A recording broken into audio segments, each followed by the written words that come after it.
Hello and welcome to the Middle East Report. In this program today, we will be discussing the ongoing crisis in Syria. And now it's widely believed that the regime has used chemical and biological weapons against its own people. We'll be asking, will this lead to Western military intervention in Syria now that President Obama last August drew the red lines in which he said that if the regime uses chemical or biological weapons, this will be a red line. So we'll be asking, how will the West respond, and how is the civil war in Syria affecting Israel and what are Israel's concerns? Plus, we'll be discussing the plight of Christians caught up in this conflict. And today's guest for the program is Professor Alan Johnson. He's the editor of Fathom magazine and is also a senior research fellow at BICOM. Alan, it's great to have you on the Middle East Report, and thank you for coming with such short notice, so very much appreciated. Can you share with us, our viewers, something about your background and how you got involved in the work of the Middle East and being an analyst and a researcher? Well, I suppose there's personal, political and professional reasons. But personally, I had a low church Protestant background. I can still remember the days when I was surprised when the Psalms weren't ours, so to speak. That surprised me. So I suppose that's part of the mix. Politically, I was a student activist on the left, and we worked very closely with the Union of Jewish Students in the 1980s to prevent the banning of Jewish societies. Some students had got it into their heads that because the United Nations said Zionism is racism and student unions had no platform for racist policies, they somehow got to the position where they were trying to ban Jewish societies. So we worked closely with UJS, and that was an important experience for me over 4 or 5 years.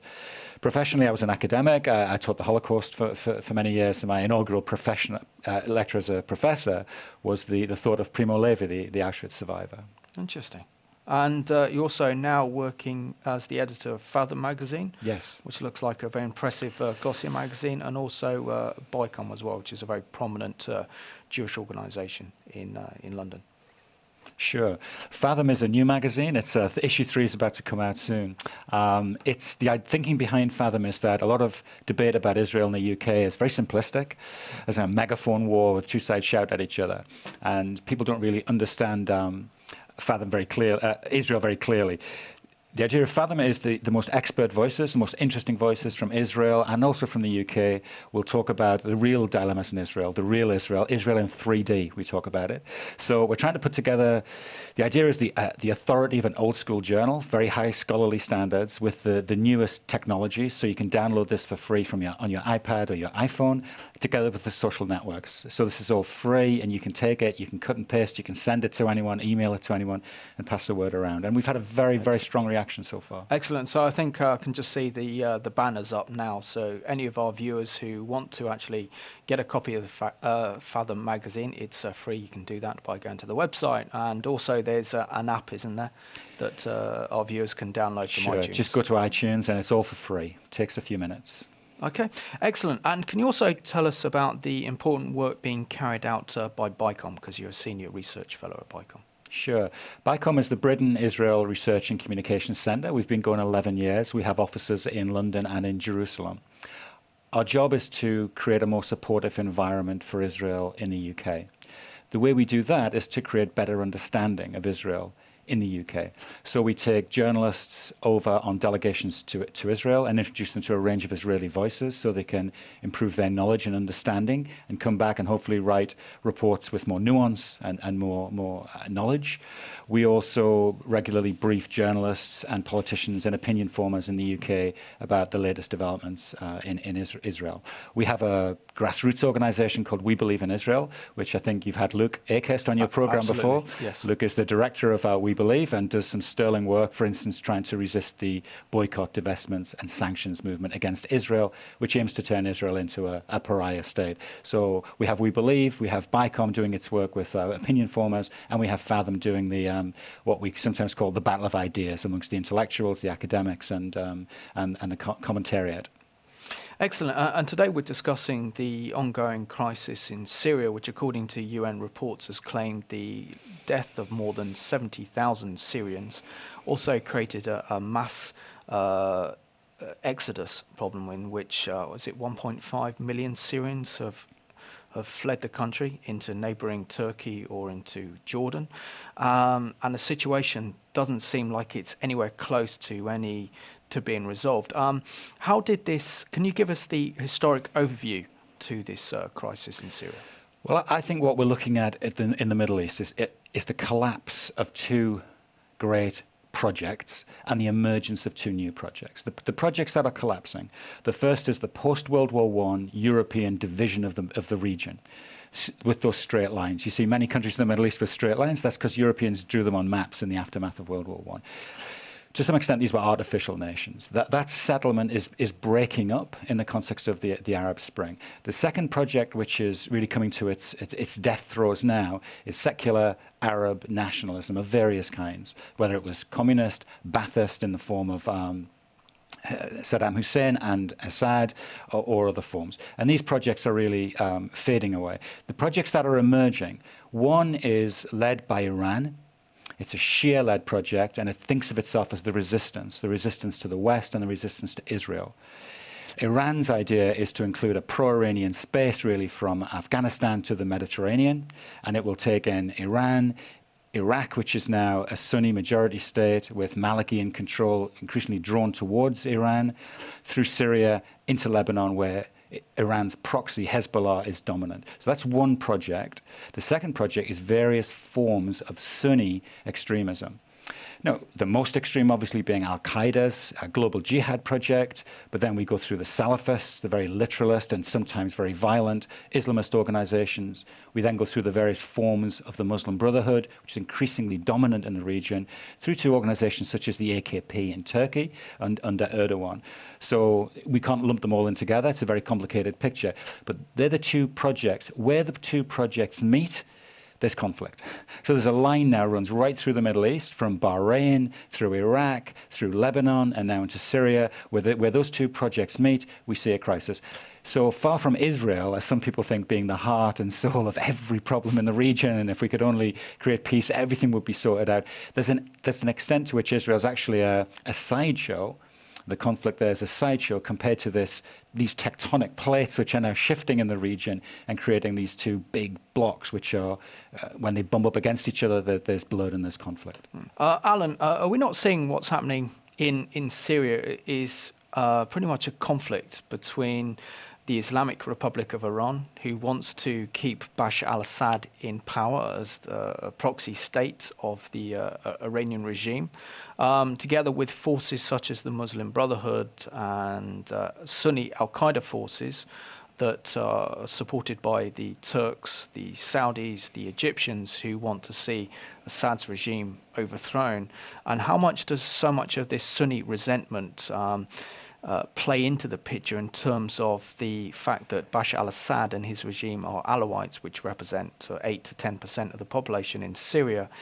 And if we remember back to Assad's father, Faisal Assad, in 1982, in which he massacred over 20,000 people in Homs, do you think this is playing into old wounds and old conflicts, which is really adding fuel to the flames in Syria in this civil war? You're right. We almost seem to have the worst of all worlds in Syria. We have a very violent regime which is willing to inflict tremendous slaughter upon the Syrian people to survive.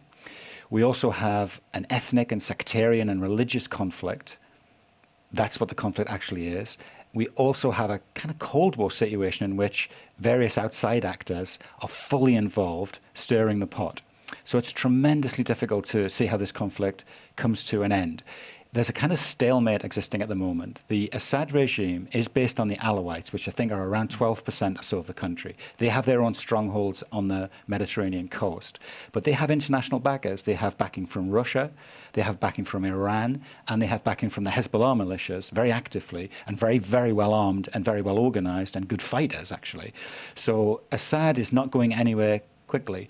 On the other hand, the rebels have more people. The Sunnis represent well over 60% of the population, so they have a much more of a wide popular base than the Assad regime has. And they have their own backers, as you say, from the Gulf states and the big Sunni powers in the region. And at the moment, that stalemate, the Assad regime is trying to end the tie, so to speak, between the two sides by using more and more potent weaponry. So the use of artillery, then the use of airstrikes, and now it seems very likely we're seeing the beginning of the use of chemical weapons by the Assad regime to try and break the tie between his regime and the rebels. And we've got a clip to go to now. It's entitled Syria War, the Truth Behind the Conflict.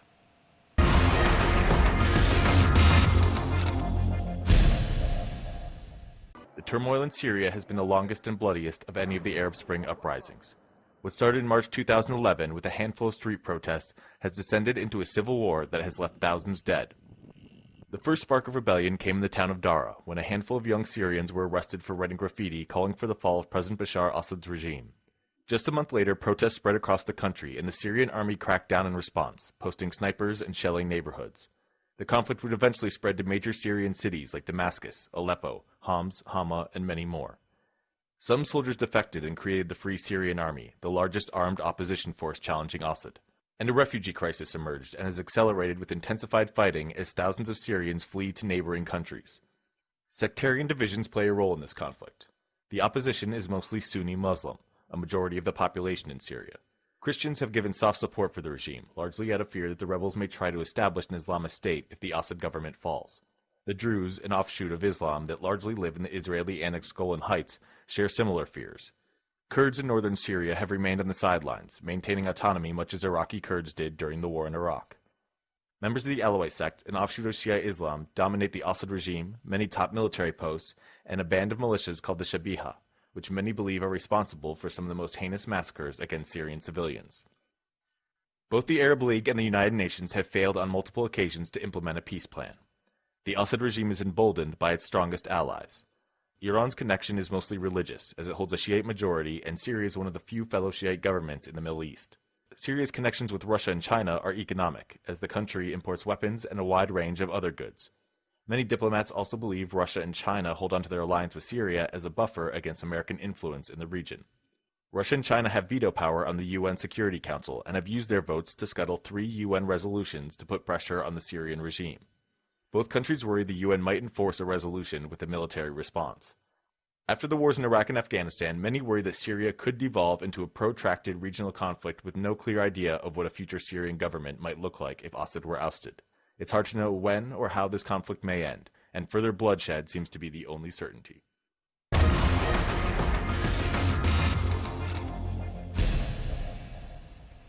Welcome back to the Middle East Report. Alan, we saw in that clip, really, which I think explained very, very well the complexities involved in this conflict. Is there not a great danger that what's happening in Syria could actually overflow into neighbouring states, and this could lead to a regional war or a wider conflict? Certainly the conflict is already beginning to spill beyond its borders in various ways. The first and most obvious is the humanitarian catastrophe, which is, as you say, well over 1 million refugees now. And they're putting pressure on the states to which they go to. Jordan, for instance, which already had a lot of economic difficulties, is now really making some desperate pleas for aid and support to cope with the hundreds of thousands of Syrian refugees which are in Jordan. We're also looking at the danger of a loosening, a spilling outwards of chemical and biological weapons, and also just some major sophisticated weaponry that isn't chemical and biological, such as surface-to-air missiles and so on, air defenses and so on. We're looking at the danger of that leaking outwards, in particular towards Hezbollah, the Iranian proxy force in Lebanon, and to other terrorist groups. Israel is very concerned about that. It's already conducted one strike on what was very probably surface-to-air missiles, air defense missiles, which looked like they were in transit from Syria to Lebanon, and it's declared its willingness to do so if that should happen again. In terms of the sheer fighting quality, yes, already there are refugees moving from Syria into Lebanon. Sometimes they are Sunni refugees and they're clashing with the Shiite Hezbollah militias inside Lebanon. We have Shiite Hezbollah militias moving the other way, coming to fight in a very determined way for the Assad regime, and they're clashing with some of the rebel forces. So there's a real possibility of a spread of the conflict over into Lebanon.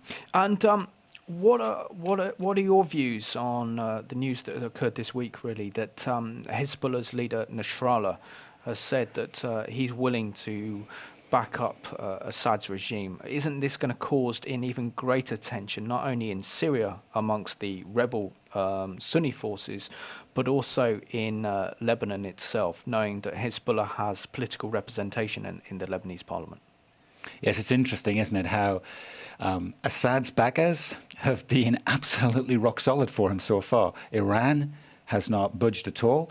The slaughter of tens of thousands of Muslims has not seemingly affected Iran's support, and Hezbollah has declared very recently its rock-solid support also. And this is one of the reasons Assad is able to survive, in that the other Arab regimes in the region which fell tended not to have these lines of support outside of the country. They tended to be identified with the West to some extent and being pro-American to some extent. So when their moment came, they found they didn't have the backers. That's really not the case with Assad. Assad has identified himself with Iran, with the so-called resistance to the West, and so he has these relationships which your clip showed, which he's able to draw upon.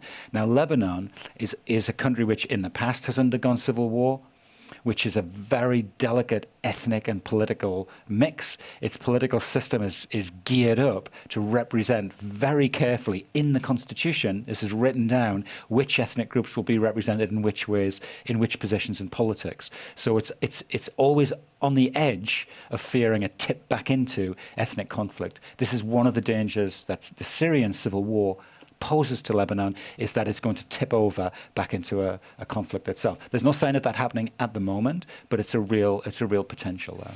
And we've got a clip to go to now. It's entitled Nasrallah says Syria has real friends in the region. It just reinforces what Alan is saying on this program today.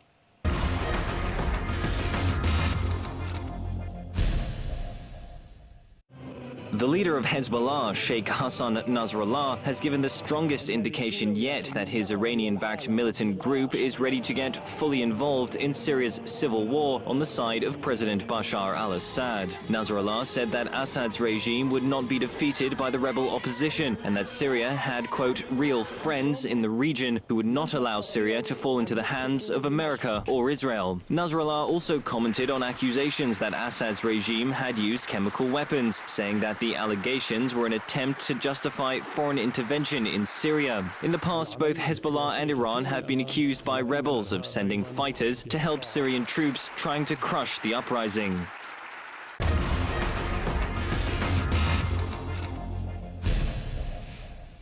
Welcome back to the Middle East Report. Alan, we know pretty much the nature and the makeup of those who are supporting President Bashar al-Assad, particularly Hezbollah, the Islamic Shia terrorist organization based in southern Lebanon. And also we know that there are a strong presence of Iranian Revolutionary Guards that are propping up Assad's regime in Syria and fighting against the rebels. But we're not really sure of the makeup of the rebel forces. Hearing media reports, there's a strong Al-Qaeda element. Can you kind of clarify us to our viewers, what is the makeup of the opposition forces that are opposing President Assad? It's a confused picture, and we're not the only ones finding trouble in working out exactly what the political complexion of the opposition is. Foreign ministries around the world are having the same trouble, and they have intelligence forces working night and day to work this out. America, for instance, would like to identify a moderate, pro-Western, even liberal elements to the opposition and to back them financially and possibly in time with lethal weaponry. It would like to do that.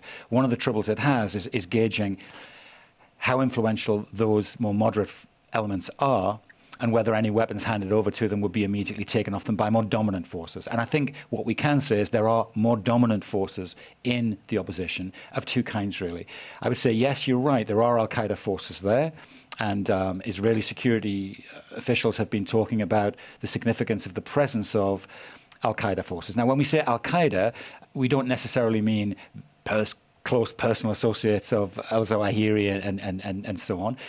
we're talking about Al-Qaeda affiliated organizations. And those affiliations can be very close or more distant. Some people can identify themselves as taking their orders from or being very influenced by the ideas of Al-Qaeda. Others could be simply in the general area of a global jihadist, anti-Western, and so on. But those forces are present. There's been some reports, for instance, of Al-Qaeda-affiliated groups wandering around the Golan Heights area, border area, videoing IDF soldiers, putting them on YouTube. And it's not so much that they currently represent a great threat militarily to Israel, it's the dynamic that people worry about. An incident on the border, which could be portrayed regionally as the Israeli state against Muslim fighters, could quickly draw in more significant actors, including state actors, and then we're in a situation we really don't want to be in. So Israel's keeping a very close eye on that Golan border. It's trying to deter any military threats coming over the border, but it's also trying not to get itself entangled in that. So they're two of the forces we've looked at, the moderate liberal forces and the Al-Qaeda forces. The impression I get from talking to analysts who've been back and forward to the region, including Jonathan Spire from the Gloria Center, who's a very good analyst of the region. I mean, Jonathan says that down the middle is Muslim Brotherhood style forces, Islamist fighters who are more influential. His advice is to keep an eye on those forces for any post-Assad settlement, not the Chechens who've come to fight for something they call Al-Qaeda, and sadly, not the moderate forces. I mean, sadly, this conflict in Syria has gone on now for over 2 years. Like I said at the beginning of the program's claimed the lives of more than 70,000 Syrians and has produced 1.5 million refugees. And there is reluctance on the part of the West to actually intervene in this conflict, unlike the British and the French during the crisis in Libya, which removed Colonel Gaddafi from power. Now it's believed, according to Israeli intelligence, which is backed up by US intelligence and also reported by the Times of London, that Assad's regime has used chemical and biological weapons, particularly sarin gas, which is absolutely horrific, on his own people. This only emboldens, for example, the Republican parties to actually put more pressure on President Obama to take action. What are the implications for the United States and the West if Obama does not take action? Well, what we know so far, this is from UK intelligence and Israeli intelligence, and I think American intelligence now accepts this is the case. Obama gave a press conference yesterday in which he appeared to accept that chemical weapons have been used. We have, at the moment, the newspapers this morning are talking about Turkey is having refugees coming over the border into Turkey from Syria with breathing difficulties. They're treating them in hospitals which they are first sealing off, and the staff in those hospitals are wearing special suits in order to treat them. This is desperately serious. What Obama is saying at the moment is, we don't necessarily know who used the weaponry and whether it was intentional and what the chain of responsibility is back to the regime. Now, we could look at that in two different ways. If you want to be charitable, we could say that that is a case of Obama doing due diligence and being very prudential and careful about assigning blame. He himself says, look, I'm operating in an environment in which, there was widespread understanding that Saddam had chemical weapons, weapons of mass destruction. The Western intelligence agencies seem to say that he did, and there's skepticism as a result that we didn't find them. Doesn't mean they weren't there, by the way, but we didn't find them. So that he's operating politically in that backdrop. So that's the case. On the other hand, there's many people who say this is worrying that America hasn't taken more decisive action and had a more decisive response to the use of chemical weapons. Israel, for instance, has a lot of, store by, does America stand by its declared red lines? America has declared red lines about Iran, and certainly it's not encouraging to see not a sure-footed response by America, should we say, to what seems to be the use of chemical weapons by the regime. The regime has control of its chemical weapons. My view is that it's by far more likely that it was the regime that used these weapons than the rebels. The rebels, we don't seem to know that they have the capability to access, remove, and then use chemical weapons. So But Obama's asked for some days, he's asked for some time, and then he will have to respond. He's under a lot of pressure domestically from the Republican Party to respond decisively to this. And I think humanitarians the world over would demand that not just America, but the international community respond with more determination to the Syrian conflict than it has so far. The refugee problem, the escalating violence, the deaths, which now we must, at some point, move from 70,000 to a larger number, I think, if we're going to be realistic about how many people have died in this conflict. And the international community does have a responsibility, and I think the Syrian people have a right to expect the international community to protect them. One of the reasons the West is going to lose out in the post-Assad settlement is that we have not shown clearly that we support them and we support their right not to be slaughtered by the regime. Other forces have moved in far more energetically, and at the moment they will be better placed to take advantage of the political settlement afterwards. The West needs to get a move on here.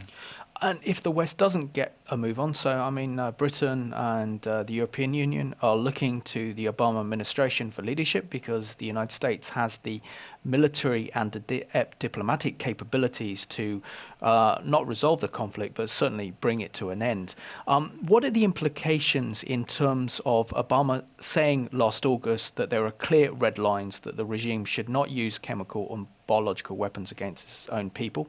And now we're finding reports that the regime has. And if we see a non-active response on behalf of the Obama administration, won't this erode America's authority and power, not only in the Middle East, but in the region as well, which then could result in other rogue regimes using chemical or biological weapons against their own people or against those that they oppose without any cost of reprisal or punishment? I think you're right. I think the difficulty that the West as a whole, including America, is working through is this one.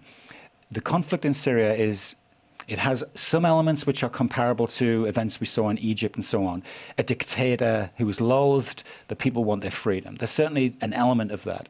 There's something different about the Syrian conflict, though, a few things that are different. One is, this isn't really a conflict of the risen people against the autocratic regime which rests solely on the military. The Alawite regime rests also upon various minority groups, including Christians, who really don't look ahead to an Islamist Syria with great thoughts. Some of the business community also. His regime is reasonably intact in terms of the 4th Armored Division, the Republican Guards, the Special Forces, and the irregulars, which your clip talked about. As I say, he's not going anywhere soon. That tells us something about what any intervention would face, which is it would have to fight its way in, and it would be fighting its way into a civil war situation in which external actors, Russia, China, the Gulf states and others, are not always well motivated and wouldn't always be well disposed towards those Western forces and would have some strategic interests in tying those Western forces down. So that's a difficulty. Similarly, another difference is that the Syrian regime has reasonably intact air defense systems. Now, so people talk about establishing a no-fly zone, which is certainly one of the possibilities that could be looked at. So a no-fly zone in which people could flee to, they could be cared for there. A no-fly zone in which over the Kurdish region and progressively over the regions in which the rebels have seized control. That's a possibility. But people shouldn't be under the illusion that that's an easy thing for the West to achieve. It would face a lot of opposition on the ground from Syrian air defense systems and so on. Similarly, boots on the ground, I just don't see it politically. We're still in the aftermath period of the Afghanistan and the Iraqi wars. We're not even out of Afghanistan fully yet. We're only just out of Iraq. They were deeply unpopular conflicts. And politically, it's unlikely, I would say, that an American administration or European states are likely to entertain that kind of possibility. There are other options which could be looked at, including, as I say, the establishment of no-fly zones, the use of special forces, and also clear diplomatic and political warnings given to the Assad regime, which could be effective. Yeah, and one of the suggestions has been to actually arm the rebel forces like the British and the French did in Libya against Colonel Gaddafi. But I think it's only today that Michael Oren, Israel's ambassador to the United States, in an interview on CNN, said we have to be very, very careful about which rebel forces we actually arm and who we arm, because Israel fears that in a post-Assad Islamist state would emerge in Syria, backed up with Western missiles and weapons and capabilities. Yeah, I agree.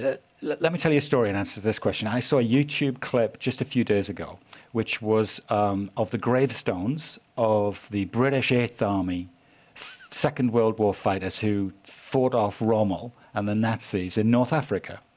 And my dad was in the 8th Army. That's the battle he went through.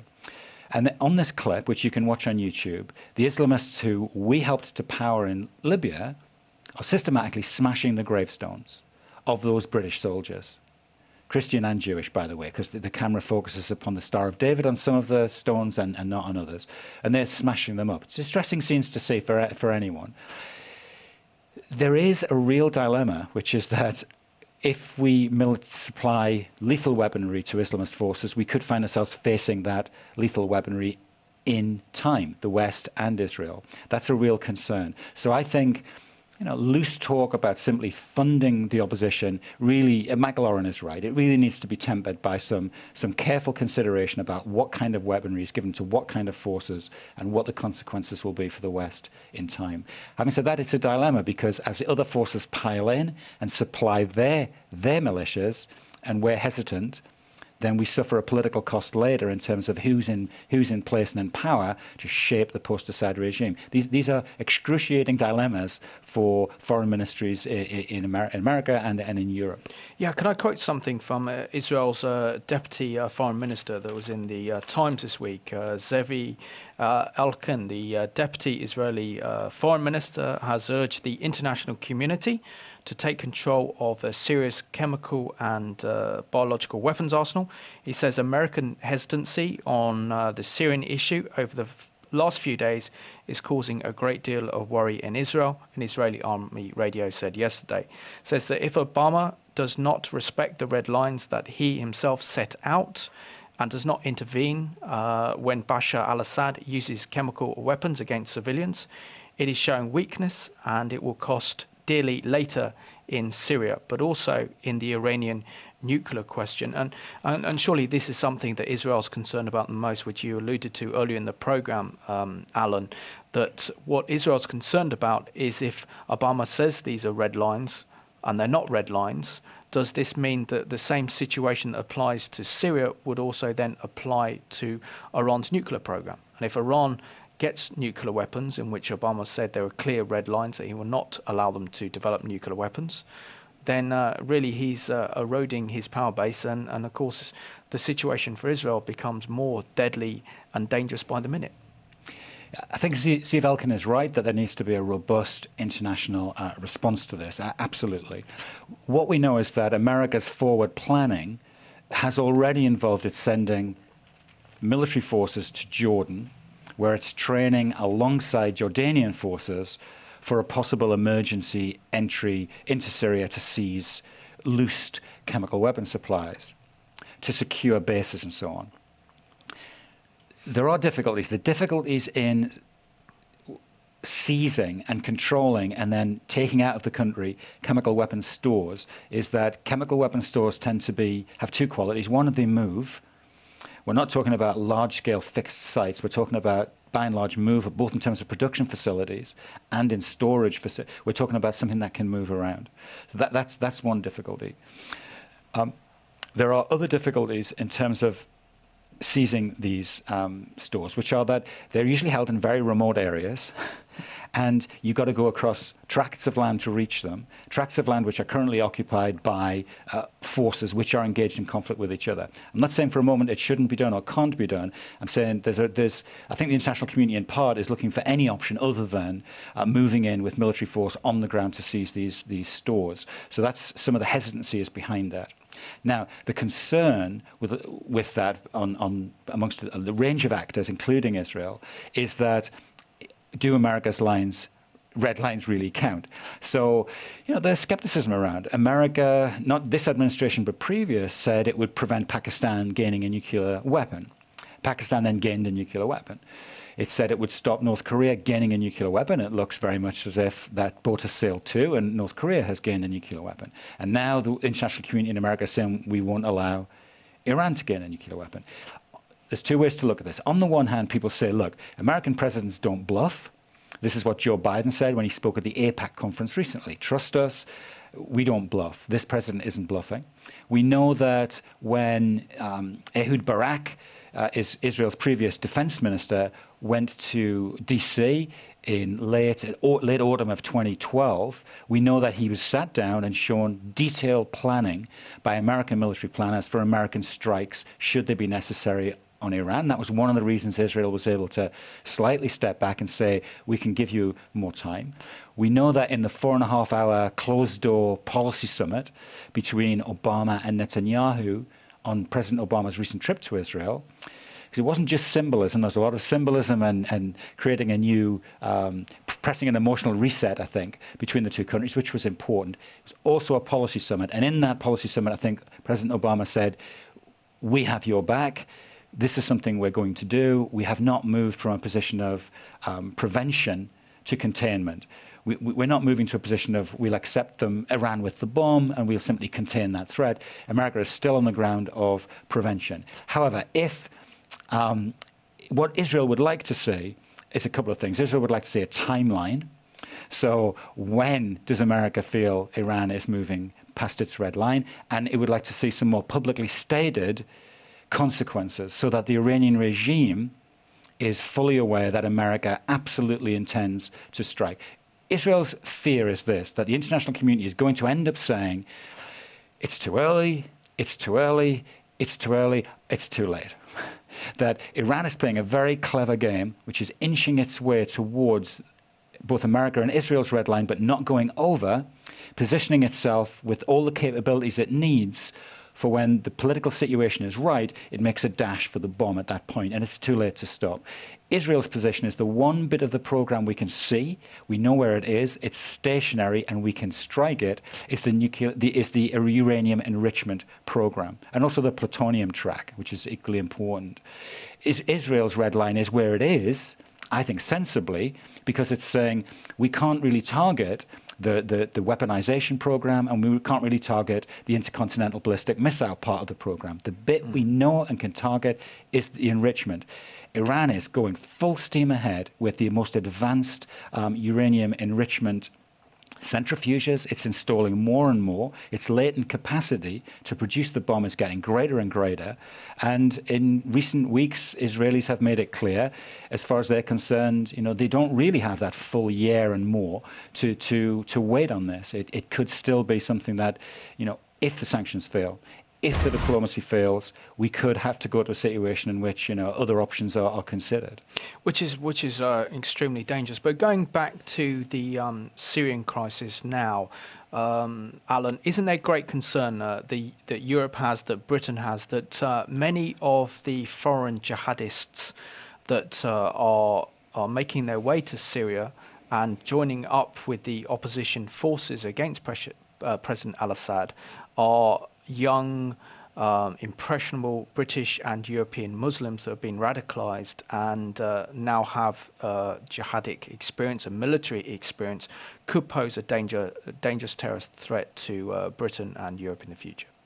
Yes, this is a real concern, isn't it? There's been some reports about this recently, and it's undoubtedly taking place. We have proof of this. And it's yet another conflict in which young European Muslims who've been radicalized take themselves off to fight. So it's Kashmir, Chechnya, have been other conflicts in which it's partly young men seeking the adventure of warfare. I think we have to say that. But it's also partly young men who have been radicalized by Islamist recruiters in the West. For far too long in the West, we were very complacent about this.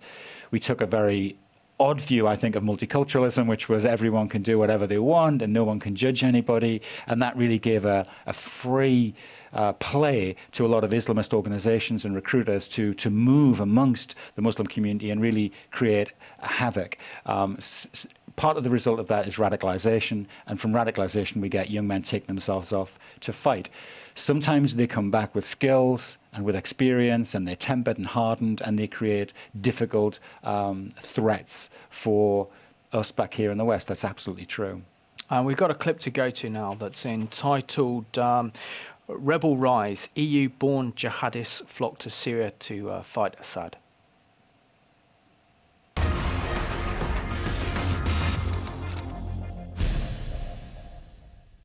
Well, the EU's anti-terror chief is sounding the alarm over the number of young Europeans going off to the Syrian war. Hundreds of volunteers are already fighting alongside rebels and could pose a serious security threat when they return home. That's according to at least one official. RT's Tessa Arcilia now reports that Europe is increasingly worried about the terror threat brewing from within.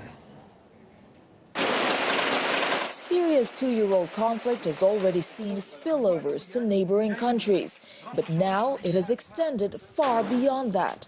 It's estimated that hundreds of Europeans from 14 countries, mostly young men, have joined the rebels in Syria in fighting against Bashar al-Assad. London-based International Center for the Study of Radicalization put the top figure at 600. Well, here in Antwerp, Belgium, the media coverage on the radicalization of young people has recently focused on one specific story, that of a father in search of his son. Now, Dimitri Bondik's son had joined a radical Islamist group and had gone to Syria to join the fight. Now, the father had gone all the way there, hoping to bring his son back. Planes are flying overhead all the time. When we are on the street or inside a building, we hope a bomb won't drop on us. I haven't had contact with Yeyoun, but we assume he's here in Aleppo.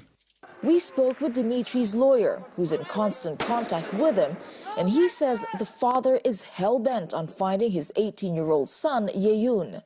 We don't expect that Belgium will send an army to Syria. I think that's clear.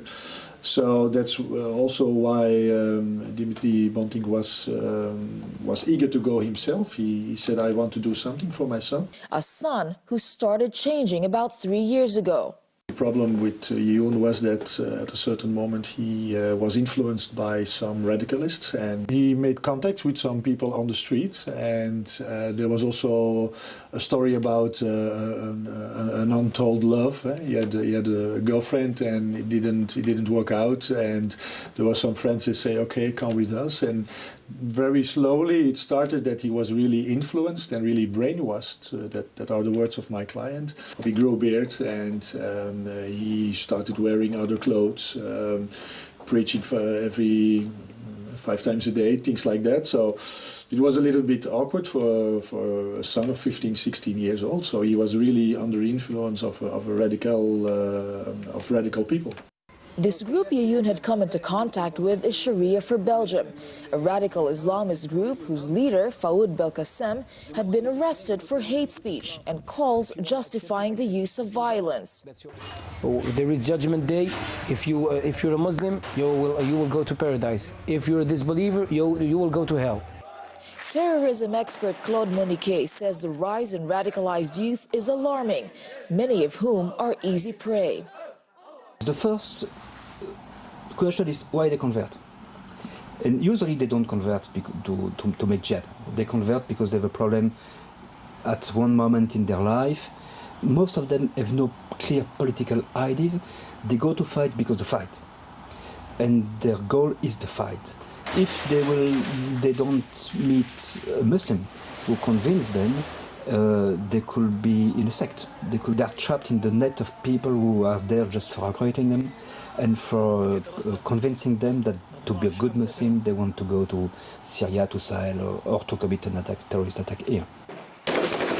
Authorities are paying even closer attention, with alert levels heightened, while worried family members of some youth fighting in Syria have been calling for a clampdown on radical groups. The best they can do, short of going to Syria themselves, although that may not be completely out of the question. Tessa Arcilia, RT, Antwerp in Belgium.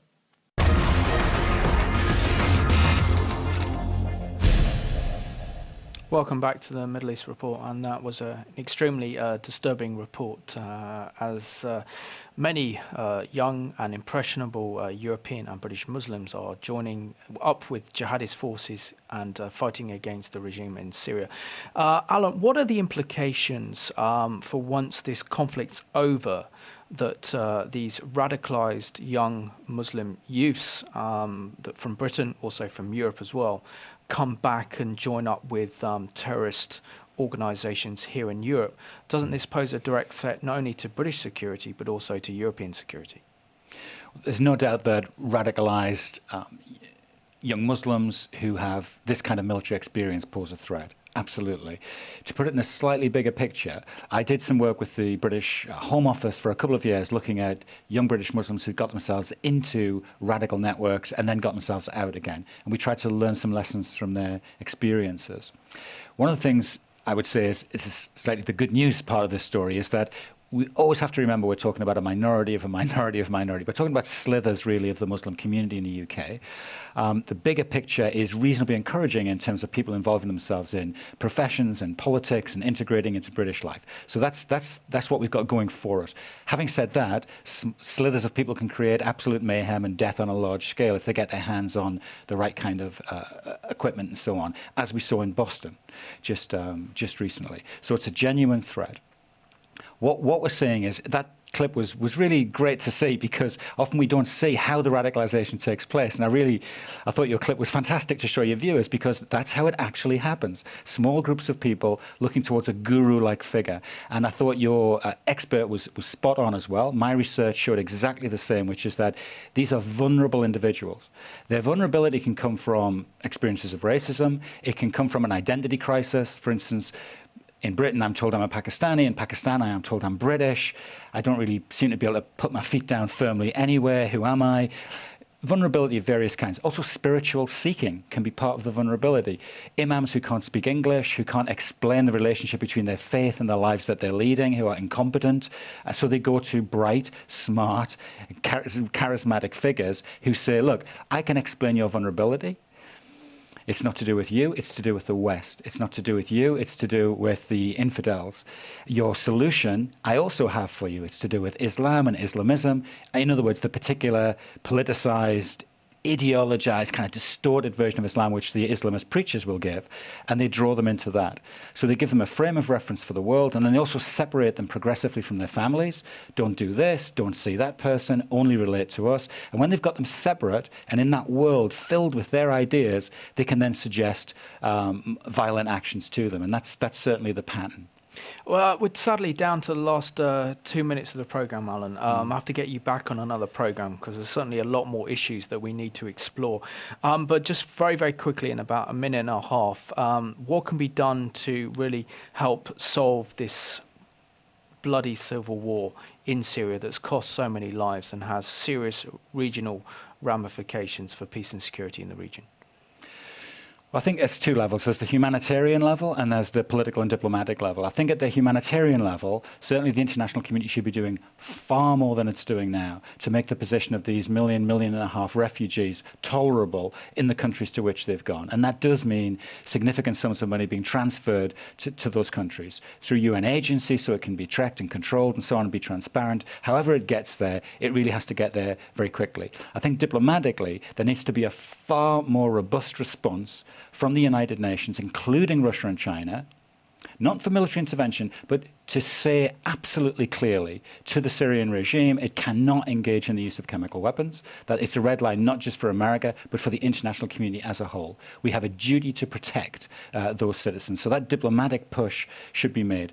On the military side, we've talked about the dilemmas. Having said that, I think any kind of regular use of chemical weapons, if we see a repetition of this, then I think there's really no choice. I'm not a military man, so I'm not going to sit here and spin out a scenario for you for how the military intervention could take place. We have a lot of weaponry and it should be done. Alan, I just want to thank you so much for being my special guest today on the Middle East Report. It's been an absolute pleasure. Thank you. Thank you. And I want to thank you all for watching today's programme. As we can see, the crisis in Syria is not going to stop anytime soon. So it's important that we raise awareness about what's happening in Syria, that we speak out. and that we do all we can to help protect those vulnerable Christians caught up in this conflict, but also ensure that America's authority is not lost, particularly as Obama's called for red lines against the regime using chemical or biological weapons. And most of all, we need to protect Israel's border from this conflict. And so I want to thank you for watching today's special on the crisis in Syria.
Mothers of the world weep for the innocents who died, for the corrupt and vicious lies, for justice to open her closed eyes and come a crashing